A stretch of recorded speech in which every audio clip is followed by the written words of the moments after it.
Tick-tock, time to rock. Good evening, good morning, good afternoon to everyone who's watching from whatever quarantine you're under all around the world.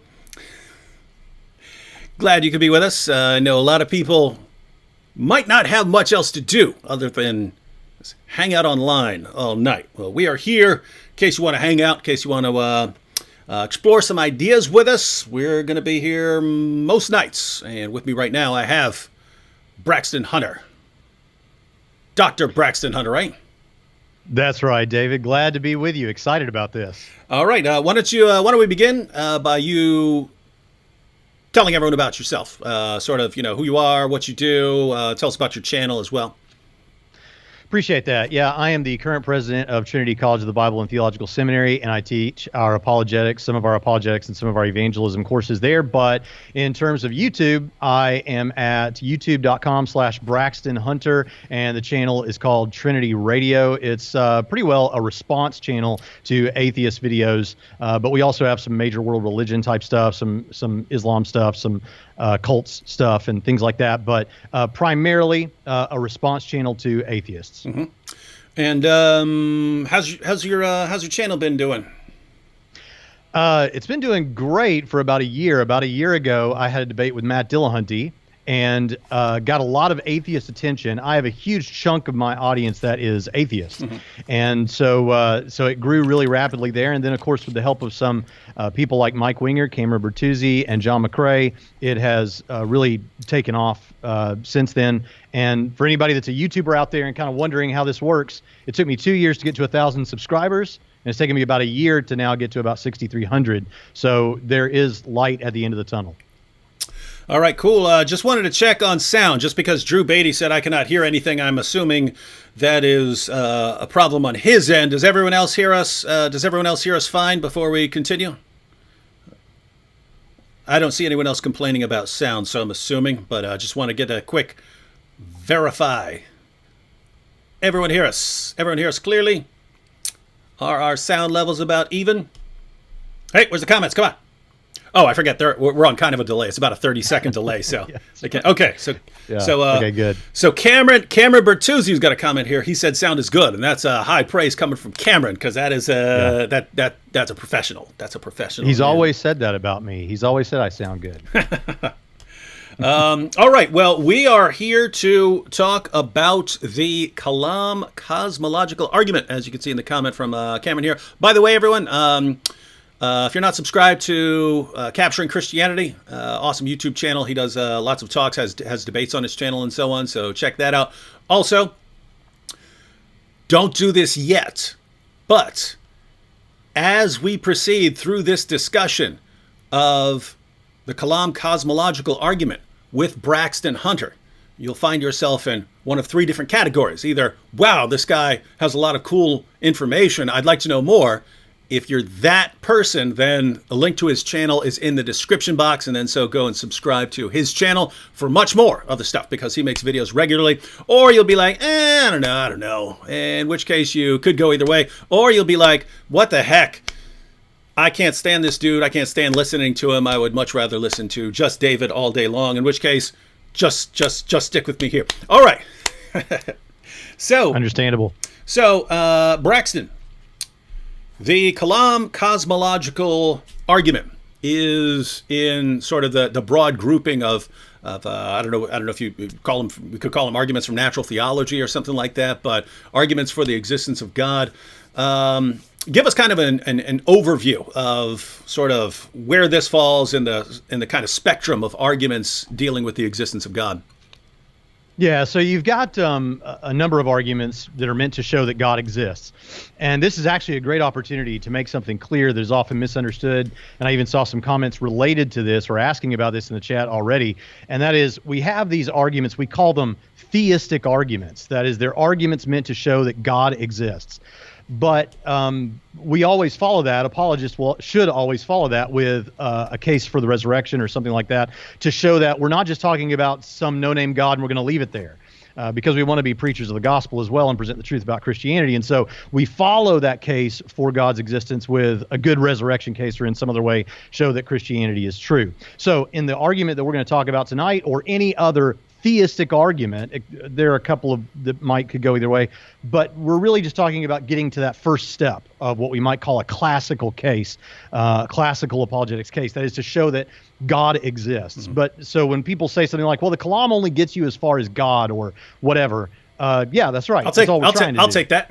Yeah, it means atheism's false. So, but yeah, so you got various kinds of arguments, theistic arguments. You've got design arguments. Those are called teleological arguments. You've got moral arguments. I know you had Inspiring Philosophy's Michael Jones on to talk about moral arguments for God's existence. You've got arguments like the ontological argument, which try to show that this maximally great being exists and all these kind of things. The Kalam cosmological argument, you also have contingency arguments, but the Kalam cosmological argument is in a family of arguments called cosmological arguments. And as that title kind of indicates, this is things that have to do with the origin of the universe. So how does the origin of the universe maybe indicate a God? And so that's what we're doing when we're talking about cosmological cases like this. So you pointed out that there's a family of arguments there. So and lots of the various arguments you mentioned they all have these kinds of families. Like there are lots of different versions of the ontological argument.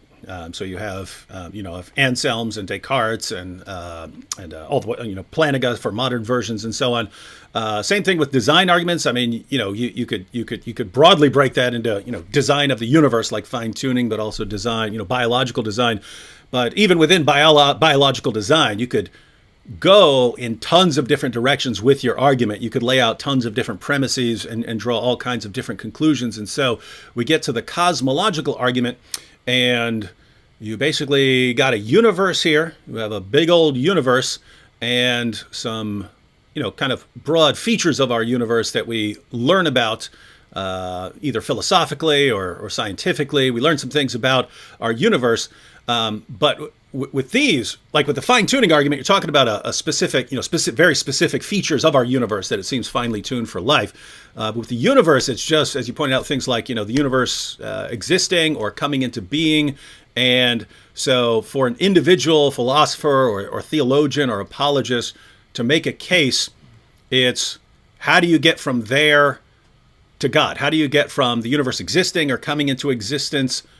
How do you get from there to God? And different people are going to try and go about that different ways. The Kalam is one particular way of getting from the universe to God. So why don't you go ahead and do you lay yours out like Craig or in a different way? Or yeah, I was about to say, when you were talking about the different versions of, say, teleological arguments or moral arguments, among the YouTube crowd, the most popular forms of all these arguments are going to be William Lane Craig's, right? Yeah. I mean, he's very popular. But yeah, I like Craig's, although I think Craig has modified his a little bit as things have gone on. But I go with the one that was most popular. I see no problem with it when I was getting into apologetics, and that is everything that begins to exist must have a cause.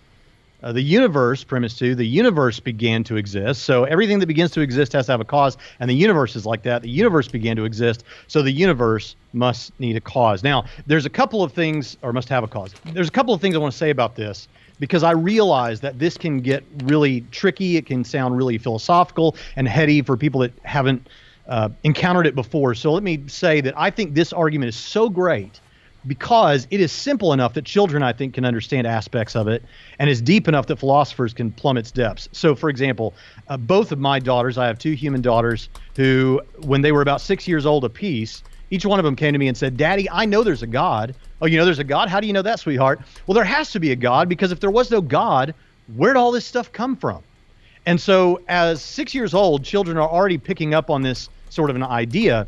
Obviously, we don't want to leave it there. That's not good enough. But then it can be robust enough and complex enough that philosophers can debate this and all that sort of thing. So another interesting thing about this is I don't know of another argument, and maybe I'm wrong. Maybe you would disagree with this, David. I don't know of another argument that has received such vitriol and hate in the YouTube community from atheists, from the atheists that I've encountered. And I don't know what to chalk that up to. Except that maybe it works. Maybe it's a really good one. I don't know. But they said, well, you're going to trot out that old, worn out cosmological argument that's been debunked 1,000 times. And the reality is, I've never seen that debunking. And as I said in my debate with Matt Dillahunty, I know that's something we share in common. In my debate with Matt Dillahunty, I said, yeah, because if it ain't broke, don't fix it. And it ain't broke, folks. So, yeah, so the kalam is everything that begins to exist must have a cause. The universe began to exist, so the universe must have a cause for its existence. Now, what many people will say right there is, now, hold on a second. That means it doesn't get you to God. All it gets you to is a cause. It doesn't get you to this personal creator or anything like that. So just a little pro tip here that I use is whenever I say that I'm going to bring the kalam, I say I'm going to bring a case that begins with the kalam, because every apologist always will then take that conclusion that the universe has a cause and then do a conceptual analysis, or what is that cause like that gets you, I think, to God. All right. So, yeah, and Craig does this as well. So Craig will defend premise 1, whatever begins to exist must have a cause. He'll defend 2, the universe began to exist, and therefore the universe must have a cause, but then he'll go on to describe what this cause must be like, right? So we know that there's a cause of the universe, but if you know that something is causing the entire universe, then you can start to figure out things about this cause, and that cause starts sounding suspiciously like God. That's right. All right, so I went ahead and put it up on the screen in a comment. I posted my own comment. I posted a comment, and then I put my own comment up on the screen. But I have here, whatever begins to exist must have a cause. 2, the universe began to exist. And 3, therefore, the universe must have a cause. So everyone, do you see how the conclusion there, the universe has a cause, has to follow if those first 2 premises are true? So we don't know that it follows yet. I'm assuming most of you are going, of course, whatever begins to exist must have a cause. And of course, the universe began to exist. So yeah, obviously the universe does have a cause. But if you come from some sort of background where you really, really, really want to avoid the idea of the universe having a cause, then you have to find a problem with either the first one or the second one. And Braxton, I want to start formulating these arguments, kind of my own take, because my kind of take on these is, and before you even defend either of these premises, once these premises have been defended, for a person to object to these, I want to say basically I have to throw out all rational thought, right? If I don't know that whatever begins to exist must have a cause, if I can't say that, I give up. I give up on. If you, Mr. Atheist, are telling me that of everything I've learned, of everything I can figure out and understand about how things work, if I cannot say whatever begins to exist must have a cause, if I can't say that, I'm done. I give up. But I want to say that about kind of all the arguments, right? Like if I can't say that given that level of complexity in biological systems or in DNA, if I can't say that level of intricate design requires an intelligent source, I give up. You're telling me I just need to give up on trying to reason, because if I can't say that, I can't conclude anything about anything.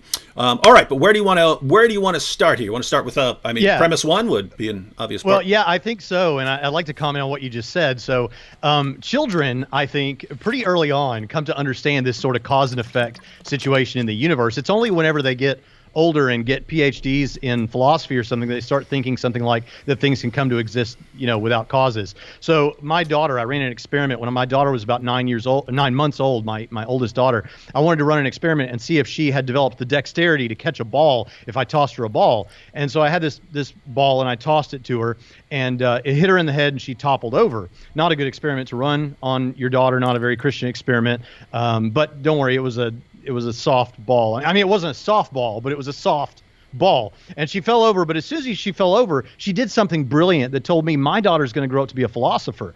And that is, she began to look around for what had caused her to fall over. And she saw the ball. But then she did something even more brilliant than that. She looked around for what had caused the ball to fly through the air, causing her to fall over, and she saw me with my hand up like this. And she figured it out. And so she caused something all her own in retaliation, a dirty diaper, which then caused me to call out to her mother to come change the dirty diaper. Now, isn't that an elegant expression of cause and effect? And the point is that 9 months old kids understand that. But when you get to a PhD in philosophy, you start thinking things like maybe things can happen without causes. So, really, I mean, what I really want to say is, This certainly isn't all atheists, but the a lot of the kind that come and post mean comments to us. Really, it's, of course, I take for granted all my life that whatever begins to exist must have a cause. I know that. I've known it since I was, since before I could remember thinking about anything. And of course, the universe began to exist. I took science, I took physics class. I know this stuff. But therefore, the universe must have a cause. Oops, I didn't want to go here. So now, all of a sudden, I have a problem with whatever begins to exist must have a cause. Now I have a problem with that, and so it's not, hey, there's an actual problem with the premise. It's a problem with the conclusion, and since I want to avoid the conclusion, I now have to go back and take premises that I would have granted all my life until they were used by a Christian philosopher or a Christian apologist. As soon as a premise starts being used by you guys, I have to suddenly become skeptical about that thing that I would have never been skeptical for 1 second of before. Yeah, I think that was beautiful. And as I always say to my atheist audience, there are some very sensible folks out there. And if the shoe doesn't fit, don't wear it. If that's not you, I'm not talking to you. So I think one of the challenges that comes pretty regularly to this is they'd say to you, David, hold on a second. What you seem like you're saying, David, is all of my experience bears out that things that the things that happen or begin to exist have causes. But that's just the fallacy of composition. What that means is, the fallacy of composition says, look, dogs are made of atoms. Atoms are invisible to the naked eye. Therefore, dogs are invisible to the naked eye, which, of course, is not a sound argument, right? It is true that atoms are not visible to the naked eye, and it is true that dogs are made of atoms, but that doesn't mean that dogs are invisible to the naked eye, and that's what we call the fallacy of composition, that what's true of the parts of something isn't necessarily true of the whole. So they'd say, yeah, it may be true, David, that everything that happens or begins to exist in the physical universe has some sort of a cause, but that doesn't mean that the universe itself has a cause. So the response to this would be, okay, fair enough. Still, to put a little gravy on this thing, it is relevant to say that 100% of our experience is that when things start to happen or begin to exist, there are causes, and we have zero counterexamples to this. But that's not actually why we hold this. We don't say everything that we look at seems to have causes, therefore the universe does. It's more like this. When we're talking about the universe, let's just cut to the chase with premise one. We're really talking here about the universe ultimately. And when we're talking about the universe coming into a being from nothing, there is nothing in nothing that can cause anything. Nothing is no powers, no possibilities, no properties, no potentialities. And so there just simply isn't, you don't have any fertile ground there for anything to happen. Now, someone might say, oh, well, yeah, but nothing might be able to, we don't know what nothing is like, so maybe nothing can do all kinds of things. But we're not talking about nothing in some as a label for something out there. We're talking about not anything. And I love when William Lane Craig says it this way. He says, what if someone said nothing stopped the German advance? You say, oh, thank goodness the nothing was there to stop the German advance. No, come on, man. When I say nothing, I mean not anything. So the reason that we hold this premise to be true is that when we're talking about the coming into being or the happening or the beginning to exist of something, yeah, everything in our experience is that way. And the universe has to be that way too, because nothing is not anything. And there are no powers, potentialities, possibilities, nothing to cause anything. Mm-hmm. This is a little sort of silly side note here. But we have... Writes Matthew Desi says, David, can you please do an impression of Craig, please? Yeah, please. Yeah, for some reason I did in one video review of the Case for Christ movie, I did an impression of Craig, and then everyone wants me to do my William Lane Craig impression. What's funny was I actually recorded a much longer Craig impression. I don't know if I still have it on a drive somewhere or something like that. But for that video, I did a little fake debate between William Lane Craig and the Maharishi Mahesh Yogi. And they got into this argument over and Craig's going, this is what scholars refer to as the holy cow argument, right?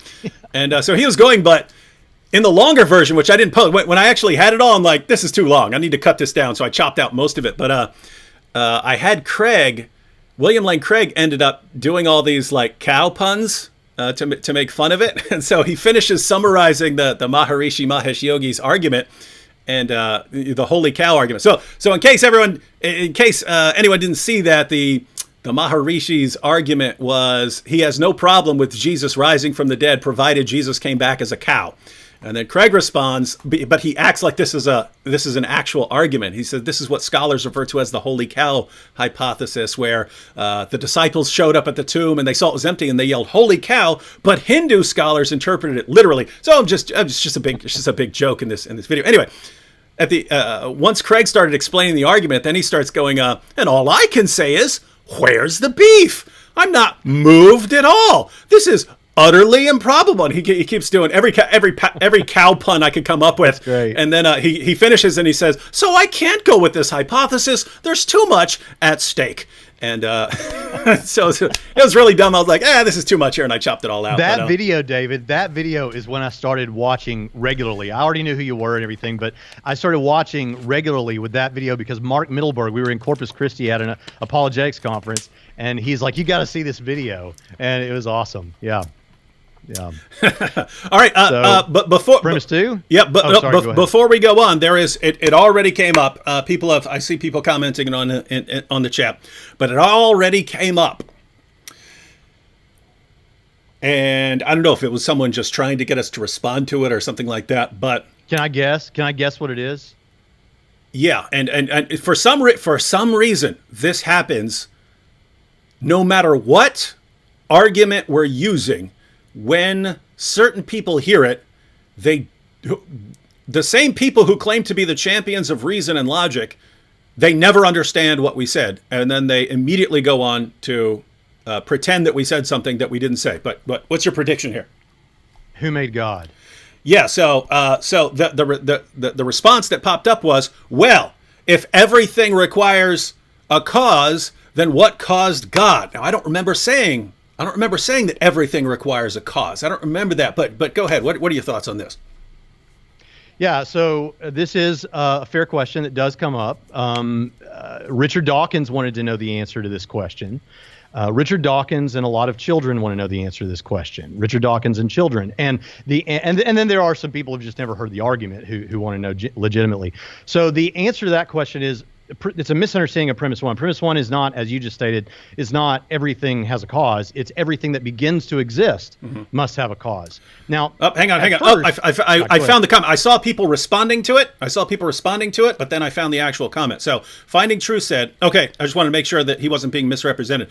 But I think he was doing it as a joke, because Finding Truth said, okay, he said, if everything has a cause, then why God doesn't have a cause? But then he put the little winking emoji. So I don't know. Yeah. I don't know if he's saying, haha, I got you, wink, or he's just joking. I assume he's joking with this, but go ahead, just because it's so common.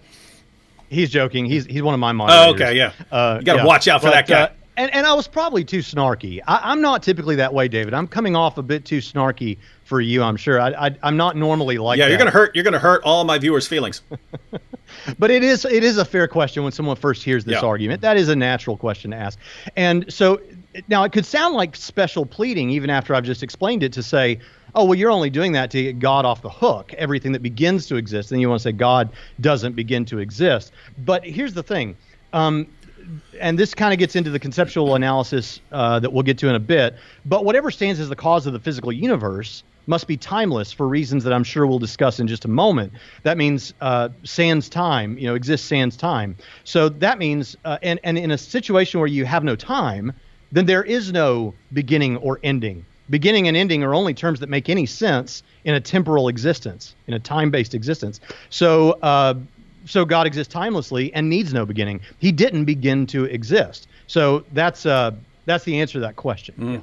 Yeah. So guys, you need to be prepared for that, right? If you learn the Kalam cosmological argument really, really well, this goes for every single argument. I'm assuming you have the same experience here, Braxton, but when you give anything remotely resembling a moral argument, even if you say 15 times, hey, I'm not saying that atheists can't do moral things or that they can't be good or that they can't do all these nice things.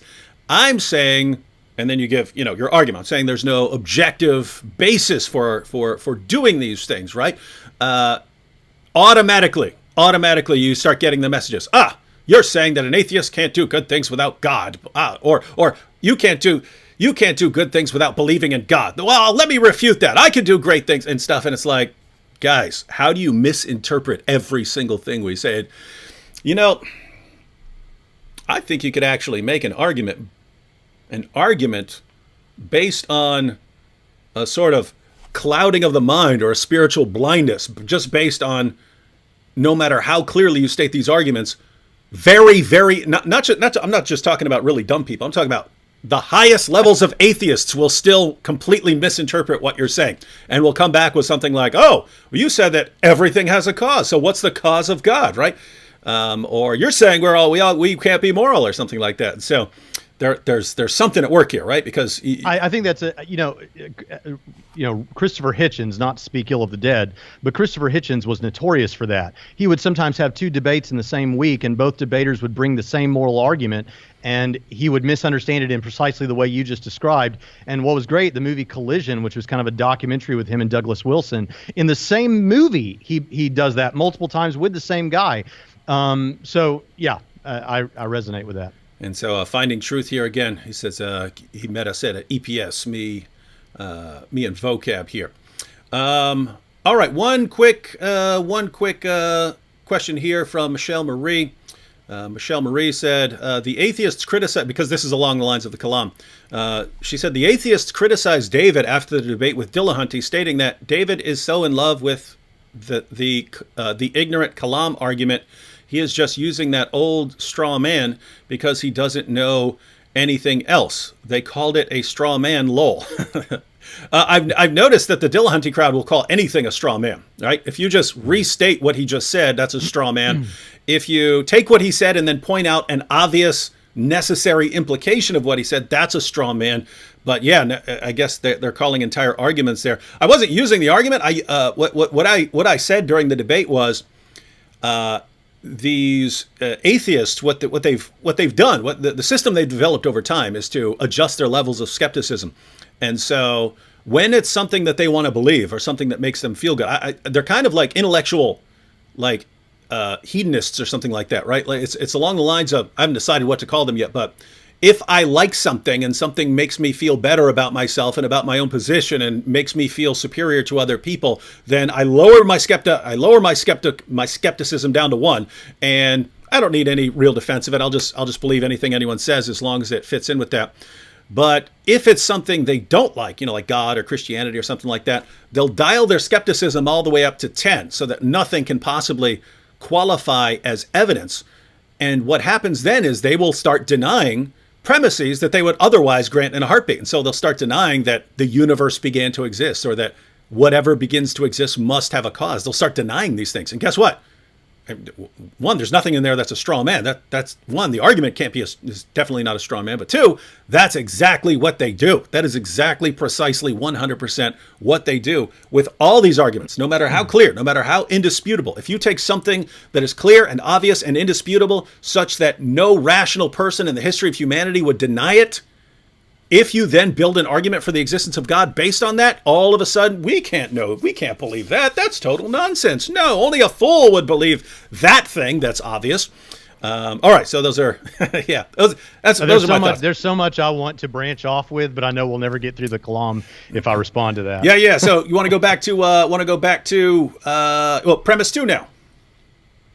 Yeah, so the universe began to exist. Now, with this, there are those guys. I'm one of those guys that doesn't pretend to be a scientist. I'm not a scientist. There are apologists who do not hold degrees in things related to science, but have nonetheless studied this enough autodidactically that they can talk intelligently about it. And I probably know more than a lot of people do about that sort of thing, but I'm not a scientist. I agree with Craig that the best defenses of the Kalam are the philosophical ones. The most clinching ones are the philosophical ones. In fact, we will get, if not in this chat, in the comments, someone will say, but the physicists don't agree with you, Braxton and David. The physicists don't go along with this. And if Sean Carroll, the physicist, doesn't go along with you on this, doesn't that say something when you guys are just apologists? Well, here's the thing. Physicists, not all physicists are philosophers. And so when we're coming to the philosophical defenses, someone who is just a physicist is ill-equipped to respond to some of these philosophical arguments. And so, you got to stay in your lane a little bit when it comes to that. So, but with premise 2, my favorite defense of premise 2 is also one of the most deeply philosophical and difficult things to get about this whole discussion. And that is, what the skeptic will say, the only alternative to the universe began to exist is the universe has existed infinitely into the past, that there was no beginning. It's just always existed. And that the problem with that is when you think about what it means for the universe to be past infinite. So a past infinite amount of time causes all kinds of problems. And I know that for many of the apologists listening, this is going to be old hat, but here's the thing. When we say something is infinite, when we're talking about infinites, we are talking about not a really big number. We colloquially will say, well, there's an infinite number of grains of sand on the beaches of the world. But there's not. There's an actual number. Not even close. It's an obscenely high number, but there is a number. Same with stars in the sky. No, there's not an infinite number. Yeah. In fact, go ahead. Oh, I was just going to say, you can even go down to atoms or subatomic particles. The number of atoms in the universe is around 10 to the 80th power, right? So 10 to the 80th power. So that's a number. You could sit down right now and write out 10 to the 80th power. You could write the number down. That is the number of atoms in the entire universe. So you could write the number down. When you're talking about infinity, you're not even in the same realm. Yeah. And let's amp it up. Let's say there's a multiverse and there's as many universes as atoms you just mentioned, and then as many more atoms in all those multiverses. There's still a number. When we're talking about infinite, we're talking about there. It's forever and ever and ever and ever and ever, and there is no number. There is no end. It just goes on forever.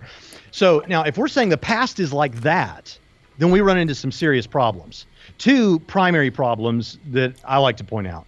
Number 1 is that means you have no first, right? If it's past infinite, there's no way to start. There's nowhere to start from for time to start going to get to the point we're at right now. So how would we ever get to this moment if there was no starting point, if there was no first moment? People will often say, well, yeah, but you can draw a line and put a point on that timeline. Yeah, you can. But if the past is infinite, how'd you ever get to that point? So a good image for this, since I realize it's kind of difficult, is imagine a hole with no bottom to it. How would you jump out of that hole? And don't say anything creative like, well, maybe I could ninja off the walls. That's not what we're saying here. There is no bottom to that hole. How do you jump out of it? You can't. So that's problem number 1. Problem number 2 is no matter how, let's say you could get started, no matter how far along that timeline you went, you would still have infinite to go. You'd have made no progress. And there are a lot of analogies for that. The Hilbert's Hotel is an analogy that comes up a lot, but I like one that's simpler than that. And that is the infinite library. So if you had a library where there's an actual infinite number of books, and every other book is black and every other book is red, let's say you took out all the red books so that all that are left are black books. Now what number do you have? You still have infinite. You haven't changed things one bit. So if you could somehow take away half of infinite, you'd still have infinite. If you added 3, you'd still have infinite. If you subtracted 57, you'd still have infinite. And so you run into these mathematical absurdities, but the practical cash value of that is if you were trying to go along the timeline to get to this moment we're inhabiting in this live stream right now, you could never do it. You could never arrive at this moment. And so the past cannot be infinite like that if we got to this moment. Yeah, and so it's basically no matter how you look at premise 2, that the universe began to exist. And again, once we found out about something like the Big Bang, you wonder why anyone would question it. Of course, you already had the Kalam before that, before we could show that sort of thing scientifically. You already had the problem of pointing out the impossibility of traversing an actual infinite. So it seems that you have like this cumulative case from every relevant discipline here, right? We know scientifically, right, just from studying cosmology, that the universe began to exist. If that wasn't enough, we know philosophically that the universe must have a beginning. If that didn't work, we know mathematically, based on the absurdity of working with actual infinites, which you would have if the universe, infinite collections of things like infinite days or however you want to describe it. And so everything we use in our reasoning to come to a conclusion about something, about the universe or something like that, that's what you got, right? You got science, you got math, and you got philosophy. Those are the areas we can go to. All of them would say, of course the universe began to exist. Suddenly an atheist jumps in there. Wait a minute, you're using that to show something about the existence of God? Nope, I'm a skeptic. Convince me. And oh, by the way, nothing you say will ever be allowed by me as evidence. But go ahead. Now I'm going to sit back. I'm going to be a skeptic. Prove to me that the universe began to exist. But I'm going to reject all the evidence that you give. Yeah, and a good live example of what you say, you brought this up again now, so I'll say it, is this common refrain we hear that I need a demonstration. You need to demonstrate to me a God. Well, what do you mean? Do you mean I have to have it in a beaker? Well, no, but I am saying something science-y, if not science. It needs to be some demonstration. Well, what does that look like? Well, I don't know, but if God does exist, he would know, and he should be able to give it to me. All right, what about all this evidence? No, that doesn't convince me. Well, what about all this evidence? Oh, no, by the way, the demonstration. By the way, that's almost a direct quote from Dillahunty, right? I mean, I haven't seen him say that, but I've heard people point out that he says that. He says because the only clip, but before like I was having a debate with him. But so in the past, I'd only watched one clip of Dillahunty ever before actually agreeing to debate him, and that was a clip from his debate with Mike Licona, where Mike Licona said something along the lines of, "Hey, if I came up to you and I was beheaded in front of you, right in front of you, my head gets chopped off, and I've clearly been beheaded, and then all of a sudden several days later I come back and I appear to you and I'm talking to you and I start telling you secret things that I couldn't have known. I said, hey, I saw these things in some sort of afterlife and stuff. Would you believe in the supernatural then? He goes, no. And so right, and another one like that is in 2015 with Matt Slick. Slick asked him, "What if someone parted an ocean in Jesus' name?" We're not even talking about the Red Sea here.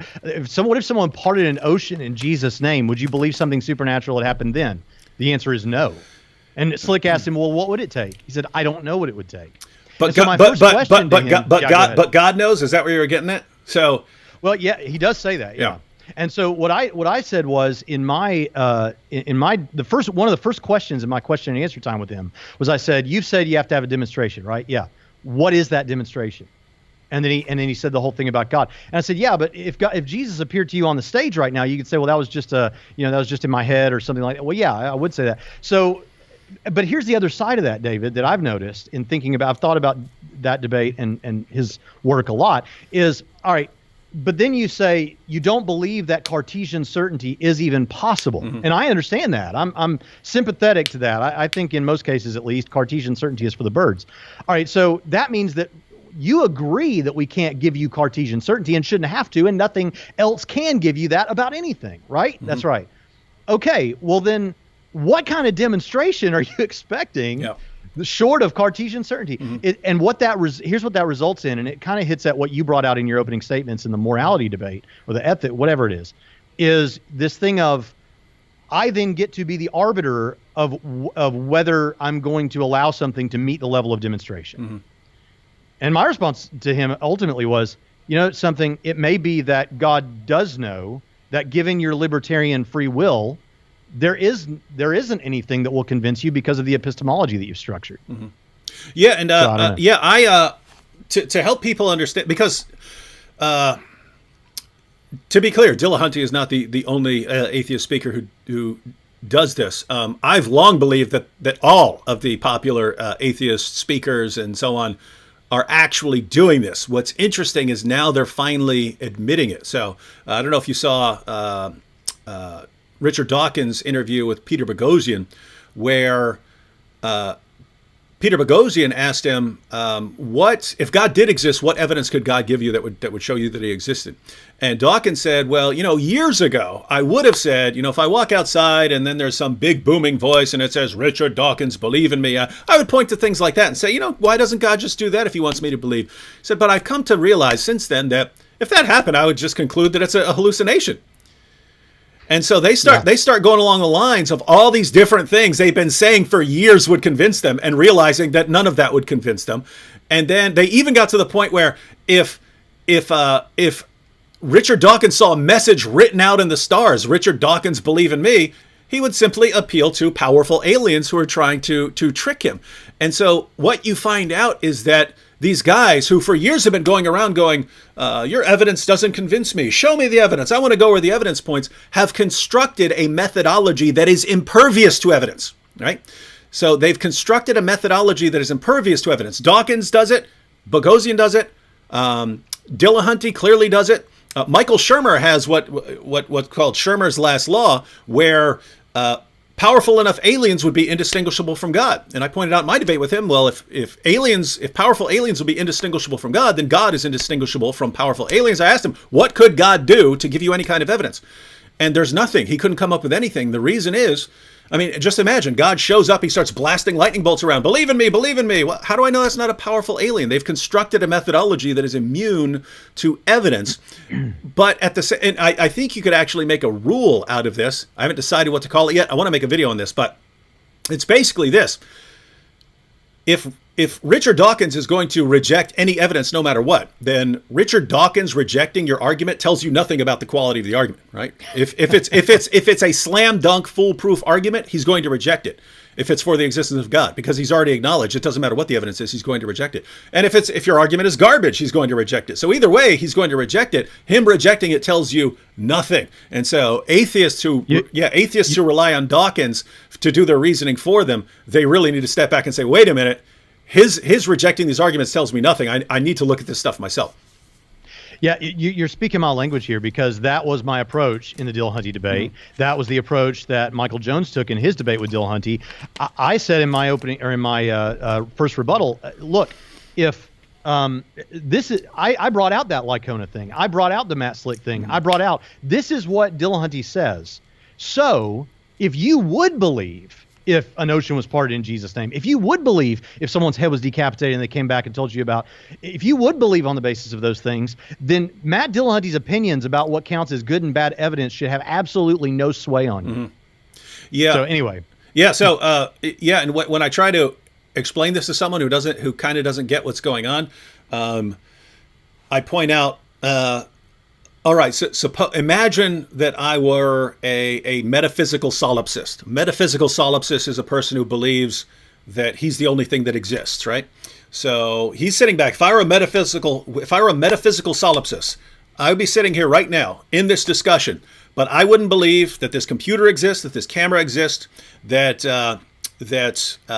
Braxton exists, that any of you exist anywhere outside of my own mind.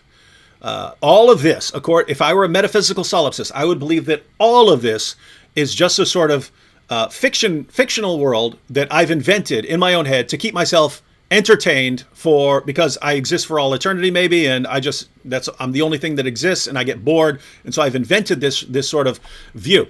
Now, if someone adopts that system to where everything you're saying, everything I look around me and see, it's all a figment of my own mental entertainment system, what evidence can any of you give me that I'm wrong? Or what evidence can you give me that you exist? And the answer is, there's nothing at all that you could even possibly say to convince me that you exist. Because anything you say, any argument you give, I'm automatically interpreting that as just, you're a fictional character in my mind that is saying that. So you're not proving anything. And so it's Of course I would say that. Yeah. And so it's no evidence at all. Nothing you can say could provide evidence against my position. That's what happens if you invent a system that is impervious to evidence. All your modern atheists have done have expanded that to where it's just the universe, right? And any evidence you could possibly give me of anything beyond our universe, I'm simply going to interpret as something within our universe. And I'm not going to allow anything to qualify as evidence of the supernatural. And that's enough for them to have come up with that method. And so guess what? Once you grant that method, and that's your method, well, guess what? Nothing can count as evidence against your position, just as nothing can count against the position of a metaphysical solipsist. Nothing can possibly count. So here it's just, anyone can do this. Anyone can invent a methodology that is impervious to evidence. Here's my position. I want to hold on to this position, and I'm going to come up with a methodology that doesn't allow anything else to qualify as evidence. Anyone can do that, but the fact that that is the dominant the dominant position within atheism now. You've invented a method that is impervious to evidence, and anyone can do it. If you have a method, as a rule, if you have a method that can be used to defend anything, any position, no matter how ridiculous, you probably need a new method. Yeah, and on the heels of that, and I know we need to get back to the Kalam because we're running out of time, but here's the thing. Since I've got this massive platform called Act 17 Apologetics right now to say something, this is something I really want atheist YouTubers and people who listen to atheist YouTubers to get right now. And that is, if you're looking for some little nook and cranny way to wiggle out of the force of one of these arguments, are you really looking for truth? Yeah. What I mean, that doesn't, it's kind of like you've been kind of imaging this throughout this conversation, which is, man, that's the impossibility of past infinite. I mean, that works for me. Or yeah, nothing comes from nothing. That works for me. You're the other end of that. You're like, hey, if it seems like that's the case, let's go with it. Whereas I see this every little, if we can find one pinhole to wiggle out of, let's do it. Man, let's look for truth. And if it looks like this is the truth, let's go with it. Yeah. So, yep, I agree. I agree completely. Not to preach. Yeah. Oh, you can preach. You can preach. It's a Christian Apologetics channel. Praise the Lord, man. All right. So, you've defended premise 1 and premise 2. Anything else you wanted to add? Well, there's also where you can go once you get to the conclusion. Yeah. So once you get to the conclusion that the universe has a cause, you say, okay, well, that's not really impressive, Braxton. All you did was show that there's a cause. Big deal. And where you would go from there is kind of like this. You'd say, all right, look, the universe is made of 3 things in a very general way. And that is time, space, and matter. Time, space, and matter. So, and matter and energy are interchangeable. So time, space, and matter. So you'd say, okay, well, whatever brought the universe, by which we mean time, space, and matter. And by the way, it doesn't matter if it's a multiverse, doesn't matter if it's a vacuum model, doesn't matter if it's a cyclical model, whatever it is, whatever brought time, space, and matter into existence can't be in those categories because those are the things we're trying to explain. So if you find those things, you're still talking about the thing we're trying to explain.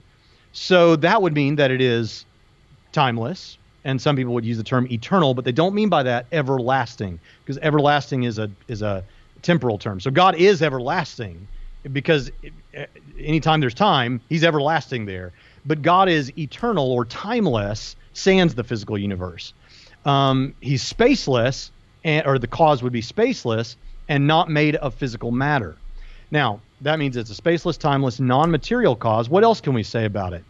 Well, we could say that it has to be sufficiently powerful, and that's just going with what it would have to be to bring a universe into existence. I'm not saying it's omnipotent. I'm being really conservative with this. I'm just saying it has to be sufficiently powerful to bring about the universe. Otherwise, it didn't bring about the universe. And here's the catch. There are things that are spaceless, timeless, and non-material. The laws of logic, perhaps, things like that. But those things don't have causal powers. They can't do anything. So you need something that can do something. Now, this is where I differ a bit from Craig, although I think Craig would agree with this. I can't speak for him. But Craig would say, look, it has to be able to decide to create the universe from nothing. You have to go from so you've got types of causation. You have event causation, like my punching my computer screen breaks my computer screen. It's an event that leads to another event. You have state causation, like a log resting on a frozen pond. There's a state leading to another state.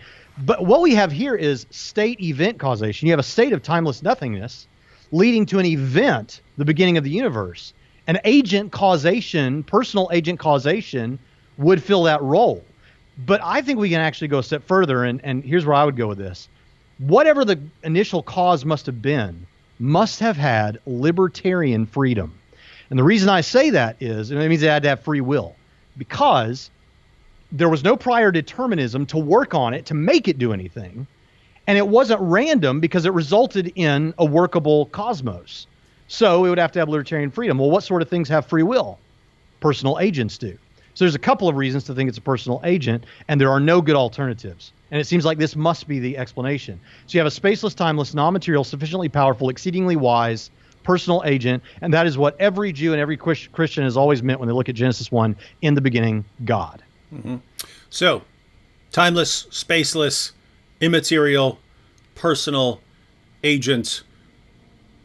That's why we said it starts to sound suspiciously like God when you start looking into what sort of cause would be required to create the universe. Although let me ask you this: I've always wondered. I know Yeah. I know the question. The claim is sufficiently powerful to create the universe, or just really powerful, powerful beyond anything we can fathom because it could create the universe, but not. The claim usually isn't omnipotent. But I just been thinking to if you could bring an entire universe into existence out of nothing.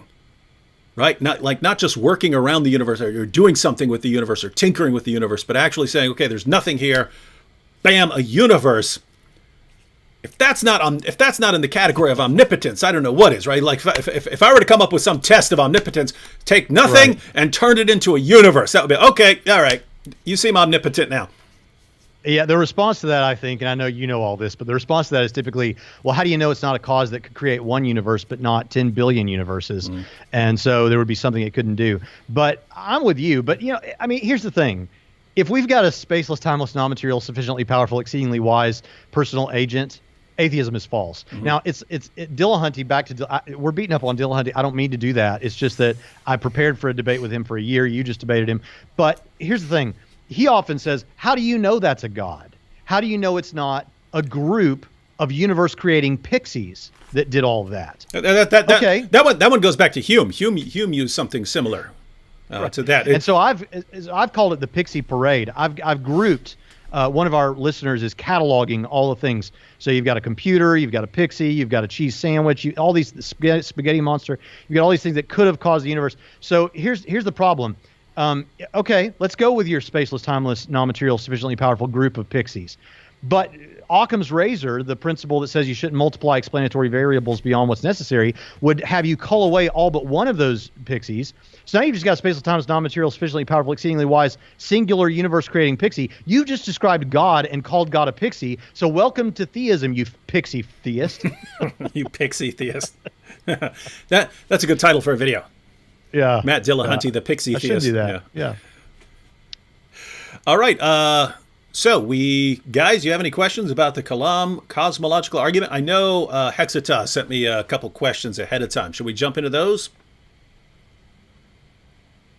Maybe if we jump into those, they'll come along with other questions. Okay, so and Hexatus had some kind of technical questions, but we'll go ahead and see what Hexatus came up with. All right. So here we go. I'll go ahead and read the whole thing, and then we could sort of take them one at a time. And I know it's partly covering us up, ladies and gentlemen. It's a big thing, and you can't read it if I don't make it big. Some objections. So I basically sent out to channel members here and so on beforehand. Hey, you have any questions about things we're going to be talking about this week? And these were the questions on what we're talking about right now. Some objections and questions regarding the Kalam cosmological argument. 1, does the argument work without assuming a dynamic theory of time, a theory? 2, in what sense is God actually infinite, and why doesn't that pose a problem for the argument? The most potent version of this objection might be one that applies. And by the way, guys, if any of this is confusing, we'll break it down. We'll break it down exactly what he's saying, and you can all get this. The most potent version of this objection might be one that applies the concept of actual infinity to the number of propositions known by an omniscient God. My proposed reply would be that God's knowledge is not ultimately divisible to discrete propositions, but rather is the direct knowledge of the truth as an all-encompassing unified whole, even if it may be useful for us to analyze it by dividing his knowledge to propositions. And 3, the argument is credited to medieval Islamic philosophy, but apparently there is an earlier version by the Christian, though possibly heretical thinker, John Philoponus. Have you studied his version? Should Christians reclaim the credit for this argument from medieval Muslim philosophers? All right, just going to the first one here. Does the argument work without assuming a dynamic theory of time? A theory. So for people who are confused about that, you have A theory of time and B theory of time. I'm not an expert on this, but and Braxton, you can correct me if I'm wrong, but A theory, this is why he calls it dynamic, is the view that we're in the present right now, and the past is past, and the future hasn't gotten here yet, and so things are changing. We're sort of moving along. We're sort of moving along with time. And B theory of time again, anyone can correct me here because I'm not positive about what I'm saying. B theory of time is more along the lines of, no, there's just one, time just is, it's just one constant present. I think it's called eternalism. But the sort of succession of time, of events and so on, that's kind of an illusion to us. It's sort of a psychological, illusion. It seems like we're moving through time, but it's all just, it's all just one big, massive present. And so the question is, do you need something like the A theory that we're actually moving through time, and so it makes sense to go back and talk about things that happened in the past or something like that, or does it work on either theory? So simply put, and I'm only restating this to get it clear in my mind. So the A theory says that the past was real, but it's not real now. Like, you can't go to 1964. It's not real now. It was real. It's not real now. The present is real, but won't be real later. And the future will be real, but it's not real yet. Whereas the B theory says it's all real. And this is where you get trouble with using tenses to describe it, but it's as though there's a snow globe with the entire timeline in it, and it's just all there simultaneously. But again, tenses get problematic. Now, interestingly, I want to believe in the B theory. I really do, because it's only, as a science fiction fan, it's only on the B theory that time travel is actually possible, because there's really a past to go to, or really a future to go to right now. So all your science fiction stuff rests on a B theory of time. The proposed problem that the questioner is thinking of is the fact that the A theory, it has to do with the problem of a past infinite universe.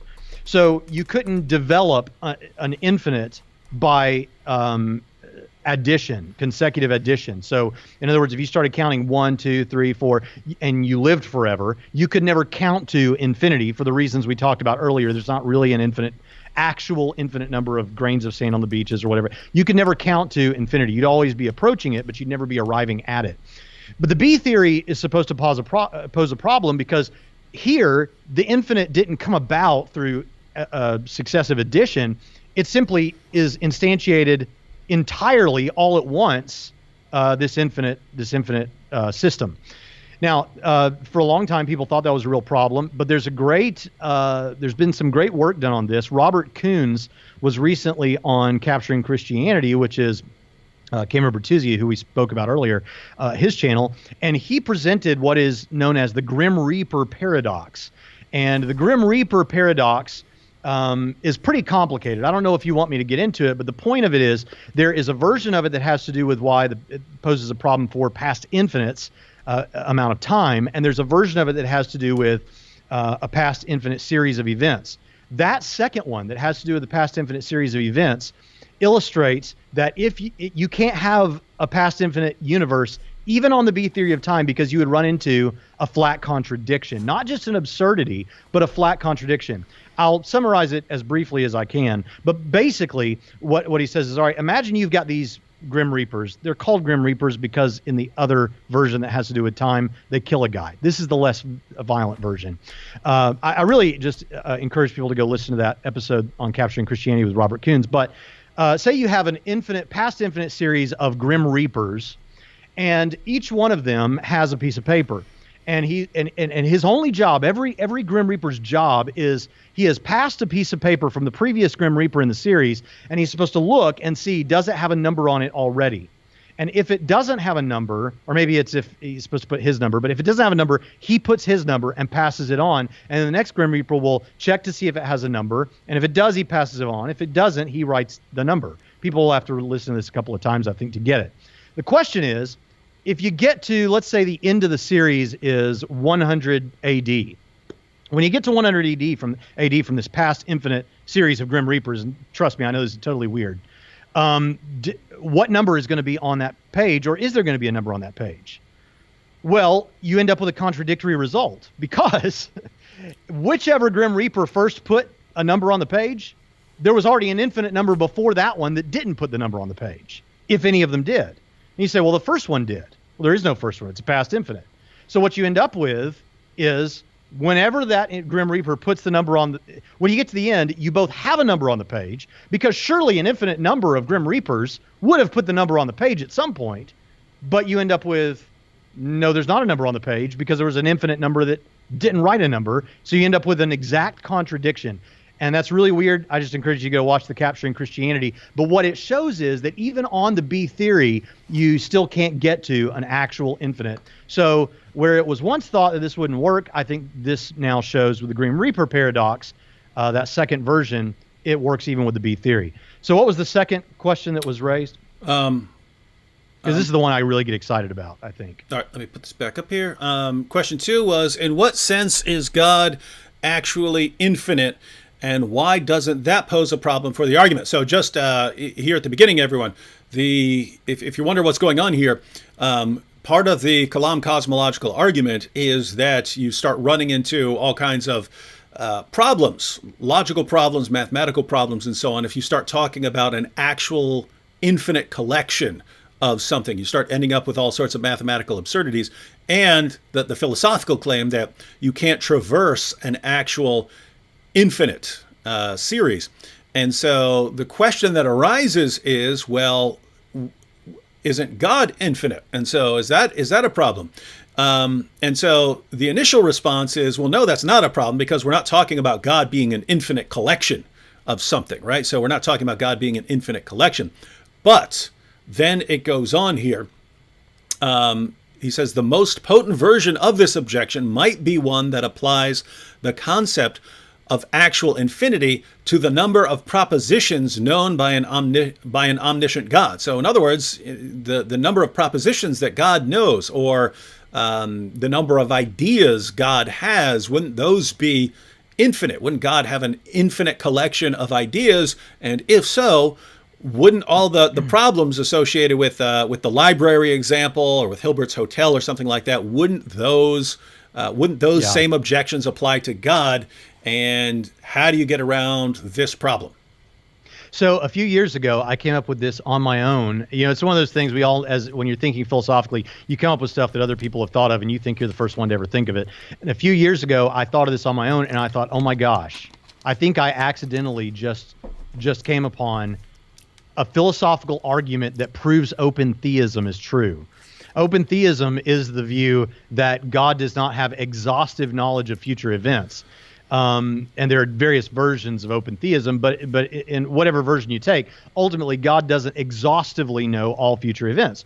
I reject open theism, and so I thought this is trouble, because if the future is going to be always approaching but never arriving at an actual infinite number of future events, but we are going to live forever, then doesn't that mean that God must have an actual infinite knowledge of future events?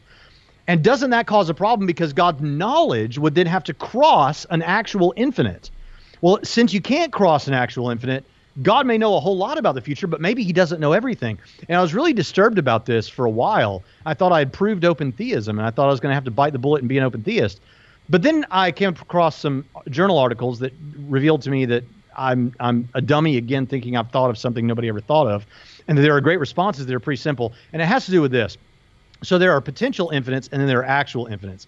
An actual infinite is an infinite number of something that would exist in reality, and we don't think there are. That's what we were talking about with sand and stars and atoms and all that. But a potential infinite is, you can conceptually imagine dividing a line an infinite number of times, right? So that infinite exists conceptually, but it doesn't exist in reality.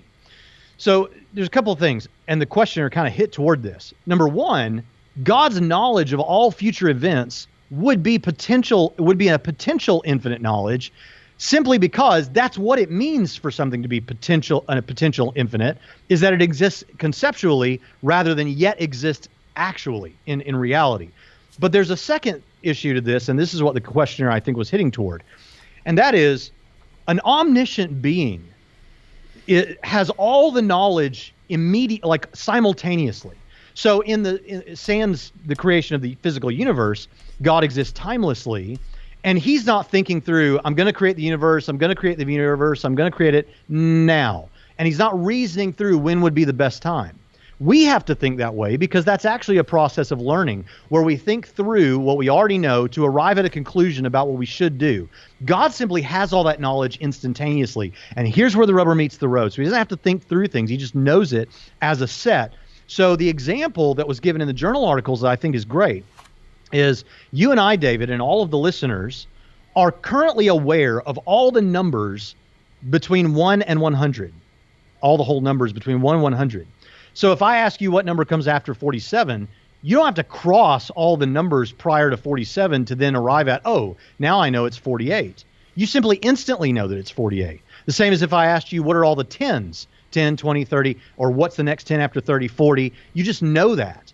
And God's knowledge of the future events would be like that. It would be a potential infinite, and he knows it as a set, so he doesn't have to cross an infinite to arrive at an answer. He just knows it instantly and can access it like that. And I think that pretty well resolves the problem, and I still happily reject open theism. Oh, glad you reject open theism. All right, Hexatos, you can let us know what you think of that. And let me go ahead and finish. I didn't read his entire second point here. So Hexatos said, my proposed reply would be that God's knowledge is not ultimately divisible to discrete propositions, but rather is the direct knowledge of the truth as an all-encompassing unified whole, even if it may be useful for us to analyze it by dividing his knowledge to propositions. And 3, finally, the argument is credited to medieval Islamic philosophy, but apparently there is an earlier version by the Christian, though possibly heretical thinker John Philoponus. Have you studied his version? Should Christians reclaim the credit for this argument from medieval Muslim philosophers? So as far as I know, I think he had a heretical view of the Trinity. I think it was declared heretical because of that. But he was responding to the pagans of his time, many of whom, like atheists recently, claimed that the universe has existed from all eternity. And John came up, his portion of the argument was to claim that that it's impossible to traverse an actual infinite. And so he used that to claim that the universe couldn't have possibly existed from all eternity. So what do you think of that claim? So, cosmological arguments have been around for a long time. I think he's specifically talking about the Kalam, or what we call the Kalam. But there's even stuff in Plato that we could look at as maybe a cosmological argument of a sort. So this is a debate that's happened, again, back to Dillahunty. I'd heard him say many times, and many other atheists had said it too, that the original Kalam, or one of the original cosmological arguments, said everything that has a cause, or everything must have a cause. But then they realized later, oh shoot, that means God would need to have a cause. So we got to retool this and come up with everything that begins to exist. And he actually thought he was taking up for me with a questioner in our debate, and he said that, and I said, hold up. I said, can you demonstrate that to me? Can you demonstrate that the original Kalam said everything that exists has a cause? Yeah, claims aren't evidence, Matt. Claims aren't evidence, so give me evidence for your claim. Yeah, so, and he said, well, maybe I can send it to you later, and I never received that. Shocker. But the thing about it is, ultimately, my point is this. I don't care if a heretic came up with it. I don't care if a Muslim came up with it. I don't know who made my iPhone, but my iPhone is awesome, and I use it all the time. Mm-hmm. All truth is God's truth, and if a Muslim came up with an argument that works, if a heretic came up with an argument that's true, that is the property of God, and that heretic stumbled upon it, or that Muslim stumbled upon it. But if it's true, it's true, and I don't mind I'm happy to call it the Kalam. It's interesting, maybe for someone to do a PhD dissertation related to, was there something like the Kalam prior that was Christian? And I went through all that when I was preparing for the Dillahunty thing. I don't remember exactly right now, but I ultimately don't care in the sense of, do we need to claim it back? Is it going to hinder how I use it? That's actually a question I wonder about to get your response on, David. Does it bother you that that Muslims popularize this at least? No, not at all. Not. I mean, in the same way. Look, if Aristotle comes up with a correct point, then Aristotle came up with a correct point. All truth is ultimately God's truth, and so if he gets to something that's correct, it's not, oh crap, this was a Greek philosopher, I can't use that. Or if Plato came up with something, if Plato comes up with something that's right, and guess what? Early centuries of Christians all the way up through the medievals, they understood that. They were happy to, hey, if Plato makes a good point, Plato makes a good point. If Aristotle makes a good point, if he's breaking things down and coming up with concepts that helps us to clarify issues and so on, then cool. And so what you have historically is we know that that part of the Kalam, the sort of key step that the universe hasn't existed for all eternity. It had a beginning. That goes back before Muslim philosophers were using it. Then Muslims took it, and if the universe began to exist, then the universe must have a cause. So they ran with it and used it as part of their natural theology. I say, great. If you guys come up with a good argument, I don't care what you come up with a good argument for. If you come up with a good design argument, awesome. If you come up with any kind of argument, that's good. But what you have, and I think this is the reason for it, is I've seen Muslims say, you guys are using our argument. And that shows that they're not thinking like us, right? They're not thinking, oh, if someone comes up with a good argument, cool. I don't care what your background is. If you come up with a good argument, you come up with a good argument, right? They're thinking, this argument is ours. No one gets to use it. You're admitting that we're brilliant. I mean, this is hilarious because you have entire Muslim Dawah groups in the UK who do nothing but use William Lane Craig's materials, right? They just use them. They use all his arguments to argue for the existence of God, and then they say that Islam is true. But they want to say this with the Kalam, and so I think the point that Hexitas is trying to make is, if a Muslim is like that, right? And so this wouldn't apply to most Muslims. I'm thinking lots of Muslims out there are thinking, yeah, you guys have an argument, cool. If we have an argument, cool. Then we can all share arguments because keep in mind, ladies and gentlemen, Muslims and Christians and Jews, if you have an argument for the existence of God, we would all agree with that argument, right? If you have a sound argument for the existence of God, which we generally believe that there's something called natural theology, right? That's in the Quran, that you can look around at the world and you can draw conclusions about the one who created the world, right? Jews believe that, Christians believe that, Muslims believe that. So a Jew or a Christian or a Muslim would be capable, if God exists and has created us with the ability to do that, we would all be capable of looking around at the world, figuring something out about the world and figuring out how to argue something about our creator. Well, it shouldn't matter which person came up with it. But I think what Hexitas is saying is, if a Muslim wants to pull that stunt, hey, you're using our argument, William Lane Craig. Well, no, that argument, the key step in that argument actually goes back before Muslims. So if you want to play this game, then you guys stole it from a heretical Christian. And so it's a heretical Christian argument. You guys stole it. But yeah, I'm like you. I don't care if a Muslim came up with it, Orthodox Christian, a heretical Christian. If the argument is sound, it's like, just because you're wrong about something doesn't mean you're wrong about everything, right? You could be wrong about this. You could be wrong about God being a Trinity. You could be wrong about something like that. But if you could be, if you want to say we're wrong and we want to say you're wrong about this or that, it doesn't mean that we're wrong about everything. And so, yeah. Yeah, and this goes back to a fundamental point that I think should be capped off in this discussion. That is, we are aware that this just gets you to God, and that, as far as that goes, a Muslim could use this, a Christian could use this, a Jew could use this. But here's the thing about it. We then, a Christian apologist who's interested in presenting the gospel, will follow this with a case for the resurrection or the divinity of Jesus, or in some other way, the truth of the Christian specific message. And now you might say, well, if you're going to give a case for the resurrection, then why wouldn't you just only give the case for the resurrection and not do this theistic argument dance? Well, there are apologists like that. Our mutual friend, Mike Licona, is a type of apologist that doesn't typically give theistic arguments. He just goes with the resurrection. And the idea is, if I can show that Jesus rose from the dead, the best candidate for that is God, and you're off and running. The reason why people like me and Craig and others would start with an argument for God's existence is because to say that God raised Jesus from the dead is a whole lot easier if you've already shown there's a God to raise Jesus from the dead. But it's just different methodologies. But the case, an apologetic case, a good apologetic case, should have the goal of, what's the point of showing that Christianity is true, but that people would believe unto Christ and become Christians? And so I think it should involve a Christian-specific message. Usually that's going to look like a case for the resurrection. All right.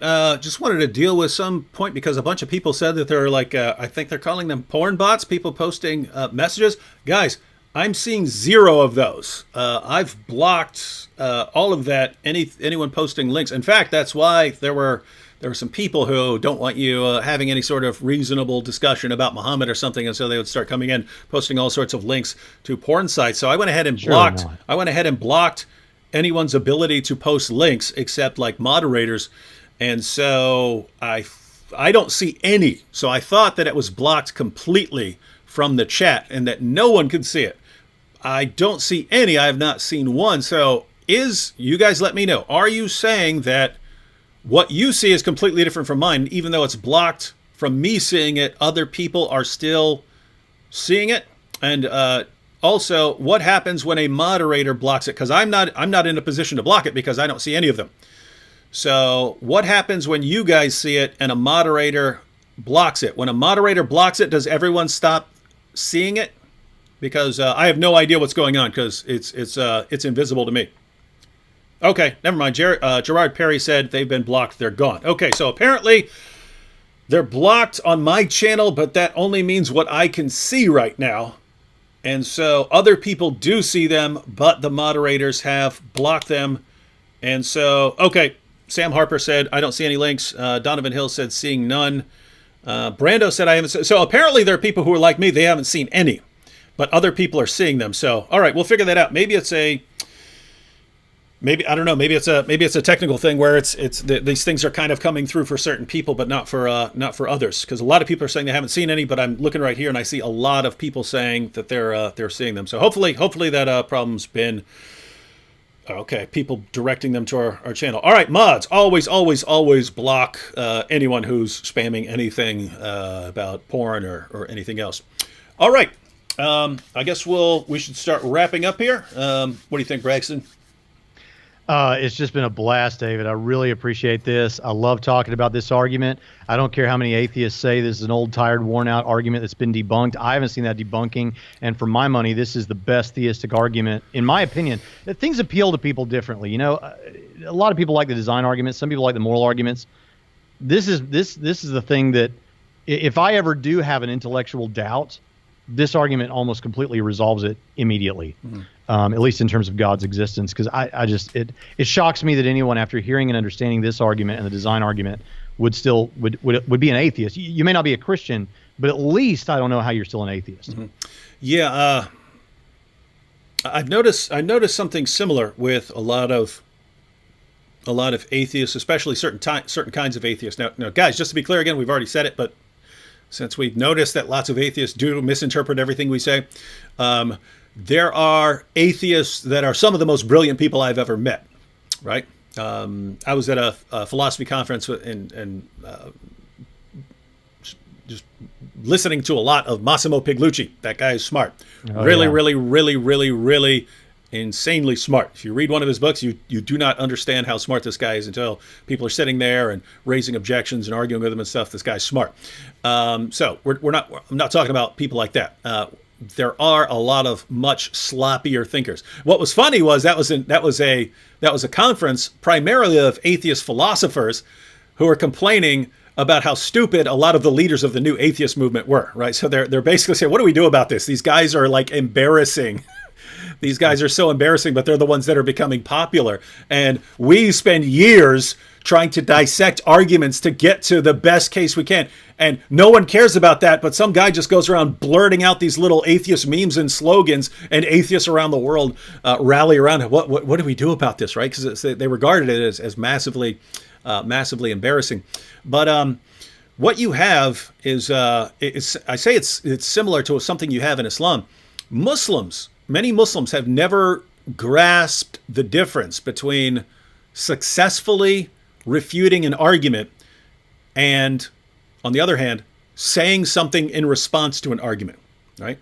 Those are two different things. One, I've refuted your argument. I've shown that premise 1 is false, or I've shown that premise 2 is false, or I've shown that the conclusion does not follow from the premises. I've shown something like that. That's how you refute an argument. Or you just say, I don't think you've proven this point or something like that, and therefore I can't accept the conclusion until you give a better case for that or something like that, but here are the problems with it. Doing something like that, right? What I find, what Muslims often do is you give them an objection or an argument, and their guy will say something in response to it. And his fans will just take that as a decisive refutation. It doesn't matter. He could say the dumbest thing you've ever heard in your entire life. But as long as he has said something in response to it, they say, oh, you've refuted it.